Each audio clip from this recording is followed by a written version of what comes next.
بسم اللہ الرحمن الرحیم ایاک نعبد و ایاک نستعین۔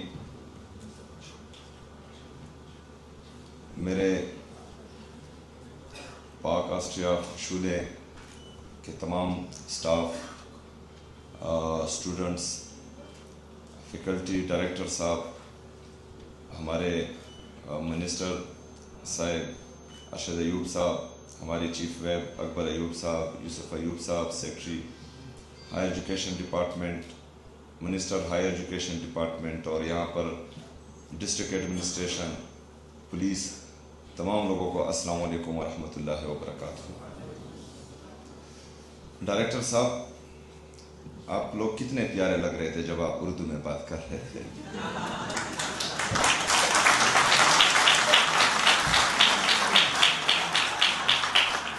اچھا، اس میں میرے اس بات کا مقصد ہرگز یہی نہیں ہے کہ میں کوئی تنگ نظری کر رہا ہوں، لیکن یہ اردو میں پریزنٹیشن دینا، تقریر دینا، ایک تو اردو ہماری قومی زبان ہے اور اس پر ہمیں فخر ہونا چاہیے۔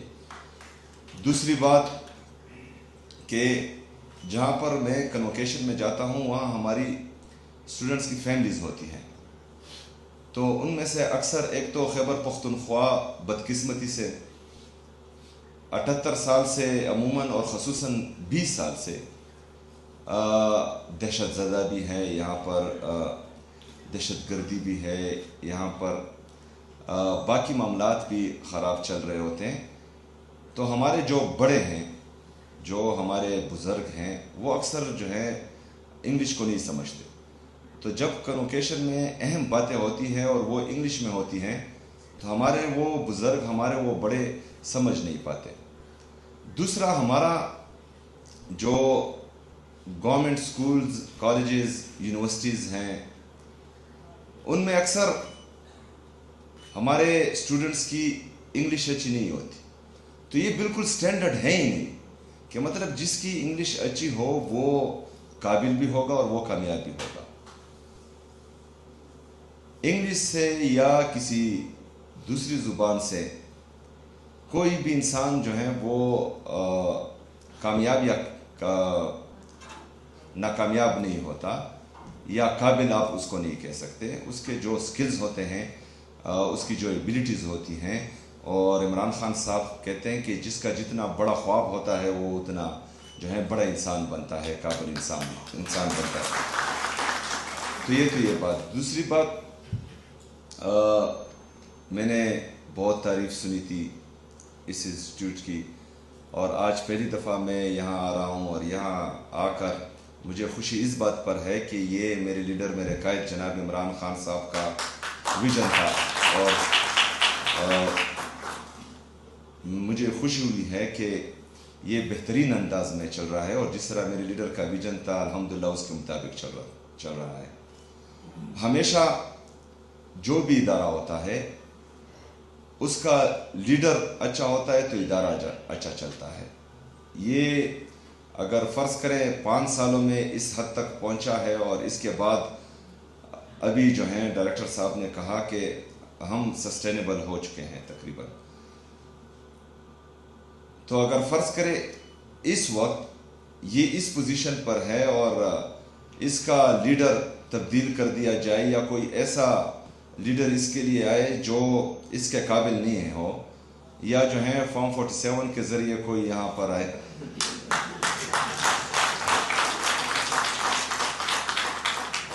تو وہ ادارہ پھر خراب ہو جاتا ہے۔ ابھی پاکستان کی اگزامپل آپ دیکھیں کہ اچھا بلا چل رہا تھا، 2018 میں عوام نے عمران خان صاحب کو ووٹ دیا، ایک جمہوری حکومت بنی، جمہوری طریقے سے جو ہے میرا قائد، میرا لیڈر جناب عمران خان صاحب پاکستان کا وزیر اعظم بنا۔ پھر لندن پلان کے تحت بند کمروں میں فیصلہ کیا گیا کہ نہیں، اس کو چینج ہونا چاہیے، حالانکہ جب عمران خان صاحب کو ریجیم چینج آپریشن کے ذریعے اس کرسی سے اتارا جا رہا تھا تو ہماری پاکستان کی جی ڈی پی گروتھ وہ 6.1% تھی۔ آج آپ کی G D P growth, Pakistan کی جی ڈی پی گروتھ جو ہے 2.6 سے 3% کے درمیان اوپر نیچے ہو رہی ہے۔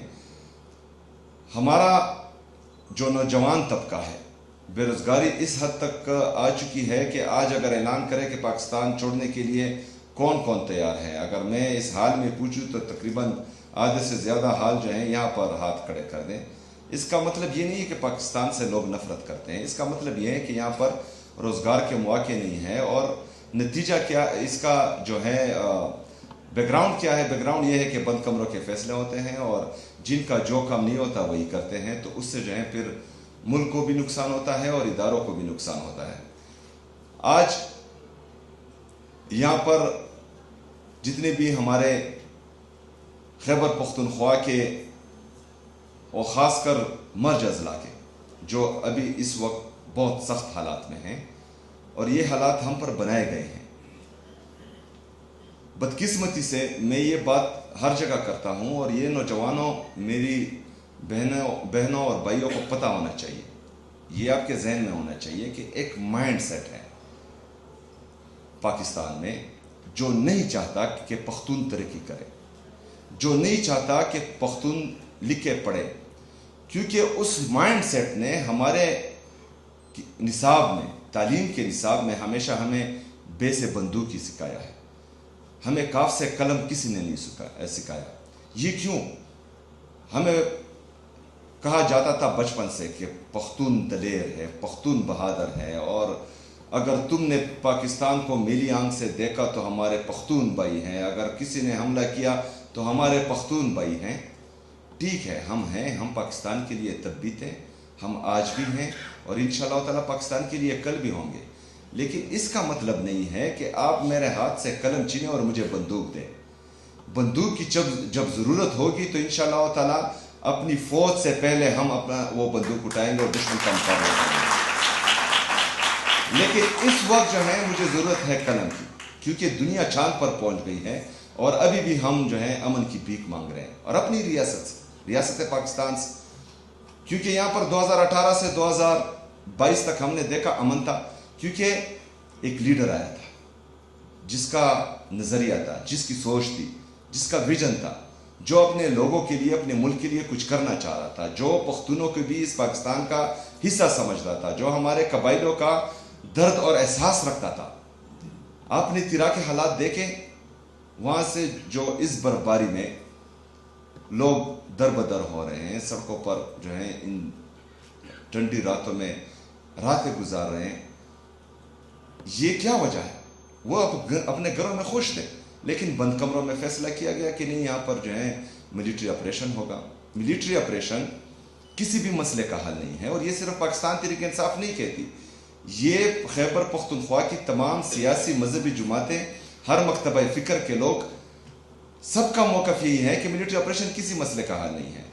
اچھا، مستقل اور پائیدار امن ہمارے صوبے کے لیے بھی ضروری ہے، ہمارے پاکستان کے لیے بھی ضروری ہے۔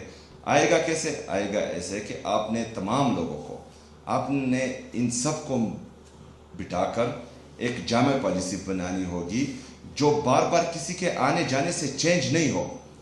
یہ ساری باتیں میں آپ کو کر رہا ہوں تو بعد میں آتا ہوں کہ کیوں کر رہا ہوں، لیکن یہاں مسئلہ کیا ہے؟ یہاں مسئلہ یہ ہے کہ کچھ لوگ بند کمروں میں بیٹھتے ہیں اور کہتے ہیں کہ ہم عقل کل ہیں۔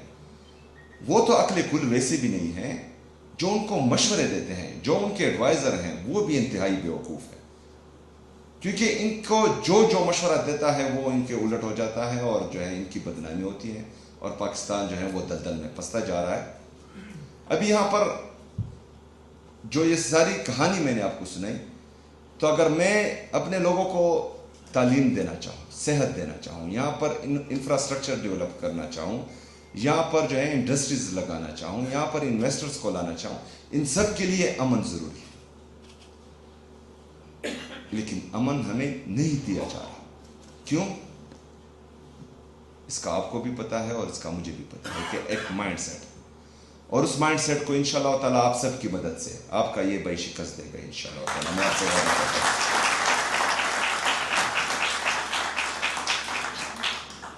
ڈائریکٹر صاحب، تمام جتنی بھی ہماری پاک آسٹریا کی فیکلٹیز ہیں، ان کو میں داد بھی دیتا ہوں، خراج تحسین بھی پیش کرتا ہوں۔ انشاءاللہ تعالیٰ اس سے پہلے جس طرح حکومت خیبر پختونخوا آپ کے ساتھ کھڑی تھی. انشاءاللہ تعالیٰ اس کے آگے بھی جو بھی آپ کی ضروریات ہوگی ہم فرسٹ پریارٹی پر انشاءاللہ تعالیٰ اس کو حل کریں گے انشاءاللہ. آپ نے ہمارے ان بہن بھائیوں کا خیال رکھنا ہے, ان کی تعلیم کا خیال رکھنا ہے. ہماری یونیورسٹیز زیادہ ہیں لیکن بدقسمتی سے ہم آؤٹ ڈیٹڈ کورسز جو ہیں ابھی تک وہاں پڑھا رہے تھے. تو اس کا نتیجہ یہ ہوتا ہے جو تقریباً پورے پاکستان میں ہے کہ ہم بے روزگاروں کی فوج پروڈیوس کر رہے ہیں ان یونیورسٹی سے. لیکن الحمدللہ جس طرح آپ نے یہاں پر کہا کہ جو انڈسٹریز ہیں وہ ہمارے اسٹوڈنٹس کو ڈھونڈ رہی ہیں کہ کہیں سے نکالیں, تو انشاءاللہ میرا بھی یہی ویژن ہے. 2 یونیورسٹیز, ایک ہمارے ٹرائبل ڈسٹرکٹس کے لیے, ہمارے جو مرج اضلاع ہیں ان کے لیے اسی ٹائپ کی یونیورسٹی انشاءاللہ تعالیٰ جو آلریڈی میں اعلان کر چکا ہوں بناؤں گا انشاءاللہ. اور ایک جو ہے پشاور میں state of the art university, یہ میں بناؤں گا.